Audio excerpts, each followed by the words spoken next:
বাংলাদেশের সাংসদ খুনে নিউ টাউনের আবাসন ঘিরেও রহস্য। ফ্ল্যাটের মালিক সন্দীপ রায় রাজ্য সরকারের এক্সাইজ ডিপার্টমেন্টে কর্মরত। তিনি আখতারুজ্জামান নামে এক মার্কিন নাগরিককে ফ্ল্যাট ভাড়া দেন।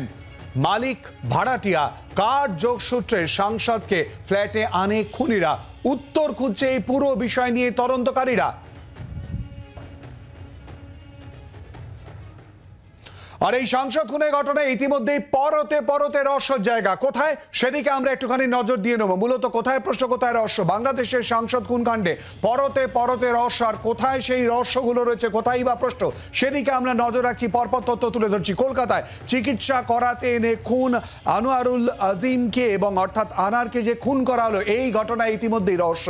12ই মে বরানগরে ব্যবসায়ী গোপাল বিশ্বাসের বাড়িতে ওঠেন তিনি, কিন্তু তারপর কোথায় তিনি যান? 13ই মে চিকিৎসার জন্য অ্যাপ ক্যাবে করে বাড়ি থেকে বের হন, কিন্তু তারপরে তার উদ্দেশ্য কোথায় ছিল? নিউ টাউনের আবাসনে কি খুন হয়েছে বাংলাদেশের সাংসদ? ঠিক এখানেই প্রশ্ন উঠছে, তাহলে কোথায় খুনের ঘটনা? তথ্য প্রমাণ কি লোপাট করা হয়েছে? যদি তথ্য প্রমাণ লোপাট হয়ে থাকে, কারা এই ঘটনা ঘটালো? এরই সঙ্গে প্রশ্ন উঠছে কিভাবে, কোথায় খুনের ঘটনা? বাংলাদেশের সাংসদকে কিভাবে, কোথায় এই খুন করা হলো প্রশ্ন উঠছে। তারই সঙ্গে কোথায় আনারের দেহ কি লোপাট করা হয়েছে? আরো গুরুত্বপূর্ণ প্রশ্ন। সঙ্গে খুনের মোটিভ কি? কলকাতায় এসে কেন খুন করা হলো, এটাও গুরুত্বপূর্ণ। কলকাতায় কেন? আনারের হোয়াটসঅ্যাপ চ্যাট থেকে বার্তা দেওয়া হয়েছিল তিনি দিল্লিতে যাচ্ছেন, আর সেখানে কলকাতায় এই ঘটনা কেনই বা কলকাতায় এনে ঘটনা ঘটলো, সে নিয়েও কিন্তু ইতিমধ্যে প্রশ্ন উঠছে। বিভ্রান্ত করতেই কি হোয়াটসঅ্যাপে এই বার্তা দেওয়া হয়েছিল? এটা একটা গুরুত্বপূর্ণ দিক। অর্থাৎ সাংসদ খুন কাণ্ডে কিন্তু পরতে পরতে রহস্যের জায়গা। কথা বলবো আরো বিস্তারিতভাবে নিয়ে। কথা বলে সঙ্গে রয়েছে আমাদের প্রতিনিধি বিক্রম দাস। বিক্রম, রহস্য ঘনীভূত হয়েছে, প্রশ্ন অনেকগুলো, উত্তর এখনো পর্যন্ত অধরা। কি জানা যাচ্ছে সূত্র মারফত তদন্তে? দেখো, সবার আগে যে বিষয়টা বলবো, এখনো পর্যন্ত মৃতদেহ কিন্তু উদ্ধার হয়নি, বা মৃতদেহ কোথায় রয়েছে সে বিষয়ে কোনো খোঁজ পাওয়া যায়নি। তার কারণ তোমাকে জানাবো যে একদিকে বাংলাদেশ পুলিশ তারা কিন্তু কনফার্ম করছে যে খুন বা হত্যাকাণ্ডের ঘটনা ওই নির্দিষ্ট ফ্ল্যাটেই হয়েছে।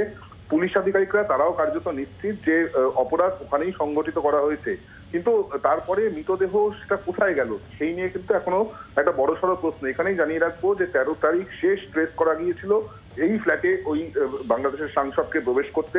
তার সঙ্গে দুজন পুরুষ এবং একজন মহিলা ছিল।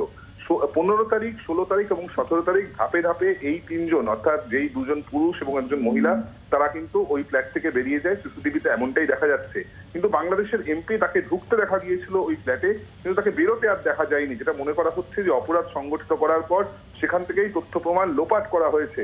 এক্ষেত্রে দাঁড়িয়ে তিনজনকে ইতিমধ্যেই বাংলাদেশ পুলিশ গ্রেফতার করেছে, তাদেরকে জিজ্ঞাসাবাদ করা হচ্ছে, এবং ডেড বডি তারা কোথায় ডাম্প করেছে বা ডিসপোজ করেছে সেটাই কিন্তু এই মুহূর্তে তদন্ত করে দেখার চেষ্টা করছে। ইতিমধ্যেই সিআইডি ঘটনার তদন্তভার নিয়েছে। আজকে আইজি সিআইডি তিনি নিজেও এসেছিলেন ঘটনাস্থলে।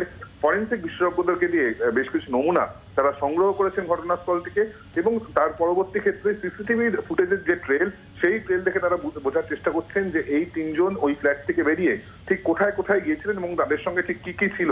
আপাততভাবে সিআইডি তদন্তভার নেওয়ার পর নির্দিষ্ট মামলায় তদন্ত রুজু করেছে, এবং তারপর কিন্তু তারা তদন্ত চালিয়ে যাচ্ছেন, এমনটাই সিআইডি সূত্রের খবর। ধন্যবাদ বিক্রম। কথা বললাম আমাদের প্রতিনিধি বিক্রম দাসের সঙ্গে। বাংলার আওয়াজ, বাঙালির আবেগ, জি 24 ঘন্টা।